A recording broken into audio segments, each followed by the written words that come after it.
Now, when it comes to sorting your data in an Access table, you will find that the data is already sorted by the primary key. So in our case of the TBL clients, that's the client ID. And you can see down the list that the client IDs are in numerical order. They might not all be there, but they are in order for the ones that are there. Now that, in real terms, might not be adequate enough for what we're trying to achieve. So we need to be able to control that sort order and change the sort to any one of the other columns. Now there are a number of ways that we can change the sort order. Firstly, we may wish to sort by the name of the company. So let's widen the column firstly so we can see the whole company name. And we can do that between the name of the company header and the next field. I can double click here and it will auto widen. So if I now want to sort by the name of the company, I could simply use these ascending and descending icons on the sort and filter group. So if I choose ascending, my company names are now all in alphabetical ascending order. If I choose descending, my company names are all in descending alphabetical order from Z to A, or in our case W to A. Now we can sort by any field. We could pick on the country field, A to Z, and they're now in country order. The date added field perhaps, let's go descending. So the newest records are at the top. Now you'll find that although we're changing the sort as we go, little arrows are left on each of the fields that we sorted by, but it is not sorted by those. It's only sorted by the latest field to sort. There is no double sort in a table. Now we can remove the sort by clicking here to remove sort, and that will take all of those little arrows off and return us back to the default sort of client ID, the primary key. I can sort by another method, and that's to go to the little drop down arrow that's at the top of each column. So I went to the name of company. I can see within here the two sort options. So I could go Z to A there. I could do the same with country, A to Z. I could go to date added, newest to oldest. So those are exactly the same sorts I placed on before, but by a different method. But again, I can use remove sort to remove all the sorts. So remove sort, and we'll go back to the default order. So being able to sort the data quickly like that could be quite useful if we're trying to locate some particular information. Taking things a little bit further than sorting, we can actually filter. So if I wanted to filter this data and only see those companies that had the word bicycle in their title, then I would need to carry out a filter.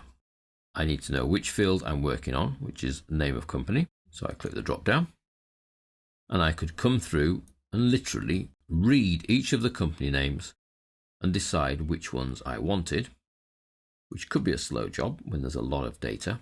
That would work well on the country field where there's only 3 or 4 countries. Or we go to text filters and say equals, does not equal, begins with, does not begin with. And what about contains?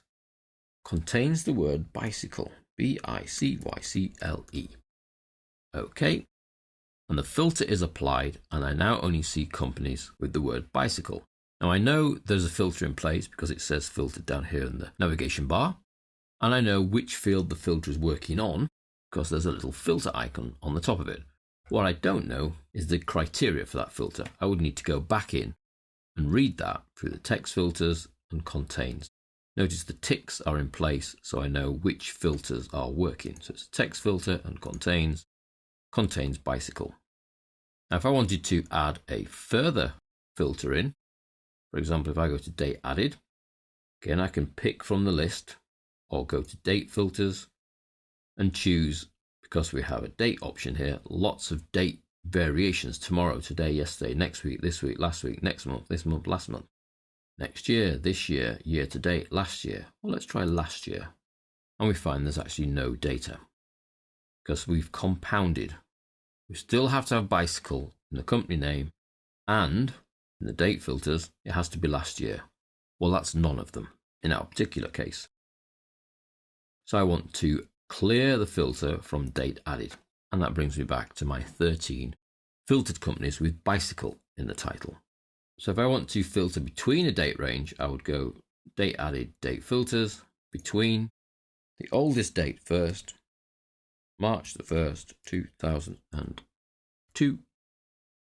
The newest date, March the 31st, 2002.